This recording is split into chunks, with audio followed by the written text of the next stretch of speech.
भाइले सुरुमा मेरो एकदमै प्रशंसा गर्नुभयो, तर प्रशंसा गर्नुमा मलाई कसैले जित्न सक्दैन दाइ।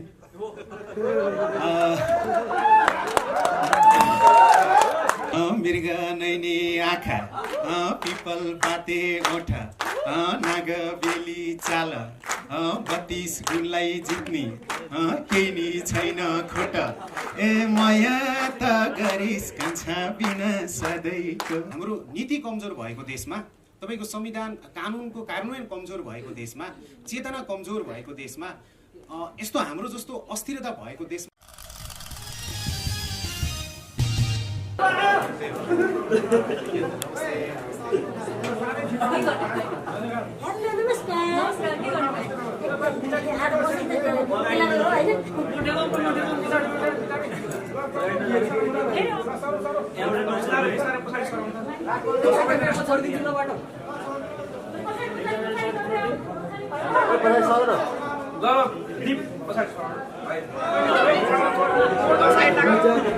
सिपीलाई ल्याउनु न यता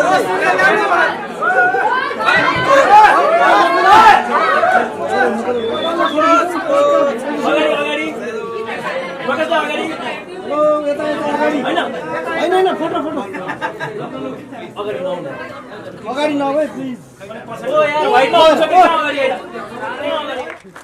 धन्यवाद भाइ। भाइले सुरुमा मेरो एकदमै प्रशंसा गर्नुभयो, तर प्रशंसा गर्नुमा मलाई कसैले जित्न सक्दैन दाइ।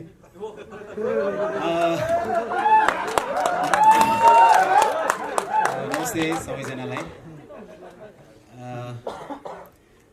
एकदमै भन्नुपर्ने धेरै कुराहरू छन् जस्तो पनि लाग्छ। अब सबै कुरा भनियो है भने जस्तो पनि लाग्छ, त्यसैले धेरै कुराहरू छैन। तपाईँहरूलाई धेरै धेरै धन्यवाद छ, आइदिनु भयो, माया देखाइदिनु भयो, सपोर्ट देखाइदिनु भयो। बसन्तको ट्रेलर रिलिज भइसकेको छ। हुन त हामीले अनाउन्समेन्ट भिडियोमा पनि चलचित्रको कथा वस्तु, चलचित्रको पृष्ठभूमि, चलचित्रका पात्रहरू र चलचित्रले उठाउन खोजेको विषयवस्तुलाई हामीले हाम्रो अनाउन्स भिडियोमा पनि व्यक्त गरेका थियौँ र ट्रेलरसम्म आइपुग्दाखेरि चाहिँ त्यो कथा अलिकति लम्बिएर तपाईँले के भन्न खोजे यिनीहरूले भन्ने खालको बनेको होला र चलचित्रको भाषामा चाहिँ अलिकति कस्तो होला त भन्ने खालको कौतूहलता यो ट्रेलरले जगायो कि जगाएन भन्ने एकदमै नर्भस फिल भयो। सो ट्रेलर जस्तो बनाएछ कि छैन भन्ने कस्तो कस्तो बन्यो भन्नु त एकचोटि तपाईँहरूको चियर अप एकचोटि कस्तो लाग्यो? मन नराखिदिनु न, कस्तो लाग्यो? सायद पनि छौँ, अलिकति नर्भस पनि छौँ। चैत 22 गते यो एउटा बसन्त 2062-63 को पृष्ठभूमिमा बनेको एउटा कथा जसमा बसन्तको माध्यमबाट हामीले शान्ति खोज्ने प्रयास गरेका छौँ, हामीले हाम्रो सपना खोज्ने प्रयास गरेका छौँ, हामीले हाम्रो प्रेम खोज्ने प्रयास गरेका छौँ र हामीले हाम्रो सत्य खोज्ने प्रयास गरेका छौँ। सो तपाईँहरूले पात्रको नामहरू हेर्नुभयो भने पनि शान्ति, सपना, प्रेम र सत्य, मलाई लाग्छ हाम्रो जिन्दगी, हाम्रो समाज, हाम्रो देश, हाम्रो भूगोल, हाम्रो विश्व यही वरिपरि नै घुम्छ जस्तो लाग्छ मलाई र त्यही वरिपरि त्यही फेरिफेरिमै रहेर यसलाई चित्रण गरिएको छ। ट्रेलर हेर्दा अथवा हाम्रो अनाउन्समेन्ट भिडियोहरू हेर्दा अथवा पर्सनली मैले काम गराएँ स्टाइल हेर्दाखेरि यो एउटा पर्टिकुलरली एउटा मात्रै विषय हो कि, यो जातको मात्रै विषय हो कि, अथवा यो मात्रै विषय हो कि भने जस्तो तपाईँलाई लाग्न सक्छ। तर यही माध्यमबाट हामी यही 4वटा 5वटा पात्रहरूको माध्यमबाट हामीले समाजका विभिन्न लैङ्गिक विभेदका कुराहरू, वर्गीय गरिबीका कुराहरू, भूगोलले विकटताले हाम्रो जीवनमा पार्ने असरहरू, वैदेशिक रोजगारका कुराहरू, माया प्रेमका कुराहरू, आपसी टकरावका कुराहरू, समाज र समाजबीच एउटै समाजमा पनि नदेखिने गरी हुने विभिन्न खालका ग्यापहरूलाई हामीले बसन्तमा देखाउने कोसिस गरेका छौँ। आशा छ तपाईँहरूलाई मन पर्नेछ। Thank you. जति जति रिलिज आयो त्यति अलिक कम बोलौँ जस्तो लाग्छ, किनकि फिल्मले बोल्दै जानुपर्ने हो। तर जति रिलिज अगाडि आयो त्यति नै धेरै बोल्नुपर्ने हुन्छ, त्यति नै प्रमोसनको दौरानमा चाहिँ फिल्मको बारेमा धेरैभन्दा धेरै बोल्नुपर्ने हुन्छ। तर आज चाहिँ अब हामीले अनाउन्समेन्टदेखि नै एक लेभलको भनौँ न सिनेमा यस्तो खालको हो, यो विषयमा बनिरहेको छ भनेर चाहिँ यहाँहरूले थाहा पाइसक्नु भएको छ। अझै पनि ट्रेलरमा या अझ भनौँ हामी तपाईँहरूसँग कुराकानी गर्दाखेरि अझ धेरै कुराहरू सायद मुभीको बारेमा भन्छ होला। अघि प्रकाशजीले म के भन्नुभयो यहाँले प्रशंसा गर्न एकदमै माहिर छु भनेर भन्नुभयो, इन्डिभिजुअली होला। तर एज अ सर्जक, as a writer I think उहाँले एकदमै धेरै क्वेसन गर्नुभएको छ। सिनेमामा चाहिँ लिडर्सहरूलाई क्वेसन गर्नुभएको छ, समाजलाई क्वेसन गर्नुभएको छ, होइन सो त्यो कुरा चाहिँ सिनेमामा छ र मेरो लागि चाहिँ यो सिनेमा किन पनि स्पेसल छ भन्दाखेरि अरू फिल्महरू गर्दाखेरि चाहिँ युजुअली के हुन्छ एक लेभलको आफूलाई अडियन्सहरूले कसरी पर्सिभ गर्छ होला भन्ने हुन्छ यो सिनेमा चाहिँ मेरो लागि उहाँले जसरी लेख्नु भएको छ उहाँले जसरी एक्जिक्युट गर्नु भएको छ सिनेमा किनकि उहाँको पनि as a creator first cinema हो सो मेरो लागि चाहिँ एकदमै अलिकति मैले गरिरहेको सिनेमा भन्दा फरक सिनेमा भएको हिसाबले चाहिँ फरक कुन सेन्समा भन्दाखेरि उहाँले जसरी एक्जिक्युट गर्नु भएको छ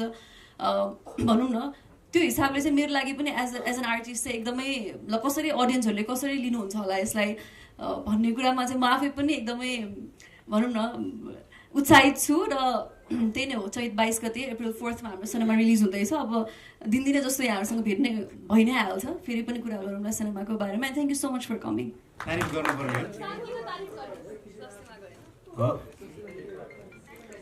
सरी है बब्लु यही छ मृग नैनी आँखा पिपल पाते ओठा नाग बेली चाल 32 गुणलाई जित्ने केही नि छैन खोट ए माया त गरिस कान्छा बिना सधैँको थ्याङ्क यू सो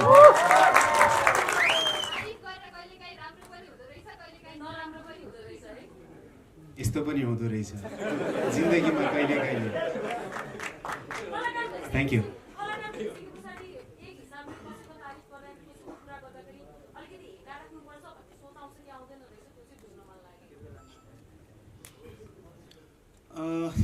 अब लाइफलाई त्यस्तो धेरै कम्प्लिकेटेड बनाउन त हुँदैन जस्तो लाग्छ मलाई जस्तो तपाईँले भने जस्तो अब भोलि पब्लिकले चाहिँ तैँले कहाँ भात खाएको भन्ला होइन अनि भातै नखाने भन्ने कुरा हुँदैन त्यति साह्रै चाहिँ डिटेलमा चाहिँ हुँदैन तर तपाईँले भने जस्तै हाम्रो समाजलाई के कुरा जरुरी छ अथवा अहिले समाजको आवश्यकता के हो समाज कसरी अगाडि बढ्नुपर्छ समाजको समस्याहरू के हो भन्ने कुराहरूको चाहिँ हेक्का राख्नुपर्छ जस्तो लाग्छ विचारहरू राख्दाखेरि आफ्ना कुराहरू राख्दाखेरि पब्लिकली राख्दाखेरि कहिलेकाहीँ हामी के हुन्छ भने जस्तो यहीँनिर पनि व्यक्तिगत रूपमा अथवा एउटा माहौलमा एक खालको विचार व्यक्त गरिन्छ अहिले कस्तो छ भने चाहिँ कुराहरूलाई एकदमै डिटेलमा सुन्ने अथवा डिटेलमा बुझ्ने विचारहरूको एउटा सौन्दर्य हुन्छ कि कुनै पनि कुराको कुनै पनि विचारको एउटा डेप्थ हुन्छ त्यो म चाहिँ कलामा काम गर्ने मान्छे म चाहिँ भाषामा काम गर्ने मान्छे मेरो कला अथवा मेरो शैली गाली होइन मेरो शैली कलाकारिता हो मेरो शैली भाषा हो मेरो शैली सौन्दर्य हो मेरो शैली विश्लेषण हो मेरो शैली समीक्षा हो म भनौँ न तपाईँले भने जस्तो कुनै व्यक्तिको अथवा कुनै अडियन्स मात्रैको जनता मात्रैको अथवा दर्शक मात्रैको नेता मात्रैको सरकार मात्रैको राजनीति मात्रैको होइन म चाहिँ एउटा स्वतन्त्र सर्जक हुँ जसले समाजलाई पनि छुट्टै तरिकाले हेर्छ जसले समाजलाई शासन गरेकाहरूलाई पनि छुट्टै तरिकाले हेर्छ दुवैजनालाई हेर्छ उनीहरूलाई पनि प्रश्न गर्छ र समाजको चेतनामाथि पनि प्रश्न गर्छ सो तपाईँले भने जस्तो समाजले जे भन्छ त्यही भन्ने पनि हुँदैन र अरू कोही कसैलाई चाहिँ त्यो एकदमै राम्रो हो भन्ने पनि हुँदैन सो हामी सर्जकहरू चाहिँ बिचमा रहेर तटस्थ बसेर यो अहिलेबाट होइन धेरै पहिलादेखि नै सर्जकहरू कहिलेकाहीँ चाहिँ उनीहरूको आफ्नो धरातल के हो आफ्नो रुट के हो भन्ने कुरामा कहिलेकाहीँ सर्जकहरूमा प्रश्न गर्ने गरिन्छ म मात्र होइन धेरै राम्रा धेरै ऐतिहासिक सर्जकहरूको पनि एउटा समस्या चाहिँ के हुनसक्छ भने खास ऊ के कसरी सोच्छ त कुराहरूलाई भन्ने एउटा प्रश्न चाहिँ सधैँ रहन्छ कि किनभने उसले सबै कुरालाई विश्लेषण गर्छ सबै कुराहरूलाई प्रश्नको नजरले हेर्छ सबै कुराहरूलाई प्रेमको नजरले हेर्न सक्छ सबै कुराहरूलाई सम्भावनाको नजरले हेर्न सक्छ सो मेरो नजरहरू पनि त्यस्तै अरूको भन्दा केही फरक चाहिँ हुन सक्ला तर तपाईँले भने जस्तो अब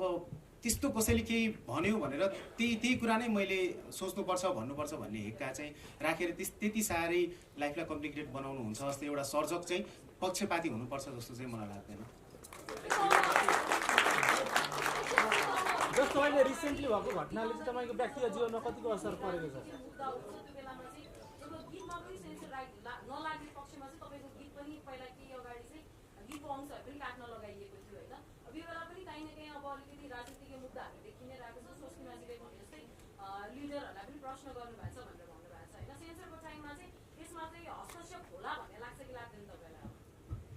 अब अहिलेसम्मको प्र्याक्टिसमा चाहिँ अब सेन्सरको नजर अब के कुरामा पर्छ भन्ने कुरा हुन्छ कि जस्तो पहिलो कुरा त सेन्सरै गर्ने कि नगर्ने भन्ने प्रश्न उठिरहेको बेलामा चाहिँ अब सेन्सरमा भएकाहरूले चाहिँ अब कसरी हेर्नुहुन्छ कुन विषयलाई देख्नुहुन्छ कुन थाहै हुँदैन क्या उहाँहरूलाई चाहिँ कुन कुरा चाहिँ ठुलो लाग्छ अथवा कुन कुरा चाहिँ खराब लाग्छ भन्ने थाहै हुँदैन। जस्तो हामी सबै इन्डिभिजुअल छौँ, हाम्रो नीति कमजोर भएको देशमा, तपाईँको संविधान कानुनको कार्यान्वयन कमजोर भएको देशमा, चेतना कमजोर भएको देशमा, यस्तो हाम्रो जस्तो अस्थिरता भएको देशमा चाहिँ मान्छेहरूलाई चाहिँ सबै कुराहरू यो गलत हो भने जस्तो पनि लाग्छ, अनि कसैलाई चाहिँ यो सही हो भने जस्तो पनि लाग्छ। त्यसैले हामीले यो अलिकति अस्थिर समयमा छौँ यतिखेर चाहिँ। त्यो भएर अब सेन्सरमा बसेका 5 जना होला, कतिजना मेरो पहिलो फिल्म हो, मलाई कसरी हेर्नुहुन्छ, कसरी सेन्सर गर्नुहुन्छ प्र्याक्टिस छैन। तर मलाई लाग्छ अब एकजना कसैलाई चित्त बुझेन भने पनि नेपालमा एउटा व्यक्ति यति धेरै पावरफुल भइदिन्छ कि अब उसले चाहिँ होइन यो त राख्नु हुँदैन भनेर केही फन्डा झिक्दिन पनि सक्छ। अब अहिले मैले त्यसरी त सोचेको छैन, सलल्ल कथा नदी बगे जस्तो बगेको छ जस्तो मलाई विश्वास छ। अब कुनै पनि सर्जकलाई लाग्दैन कि यो पार्ट चाहिँ सेन्सर हान्छ होला भनेर, नभए त पहिले खर्च नै गरिँदैन त्यस्तो। स्वस्तिमाजीलाई थ्याङ्क यू।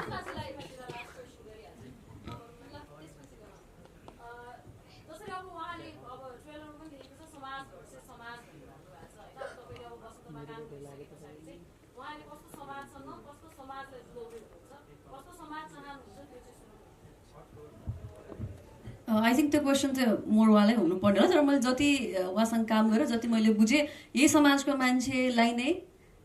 क्वेसन गर्नुभएको छ। समाज भनेको समाज भर्सेस समाज भनेको तपाईँले थाहा पाउनुभयो, हाम्रो दुईवटा समाज त छैन, एउटै समाज हो। त्यही समाजभित्रकै मान्छेहरू बिचकै कुराहरू हो।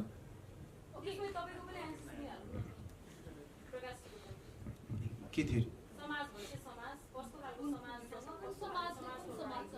ए समाज फिल्म हेरौँ न है, सजिलो हुन्छ नि। Thank you sir.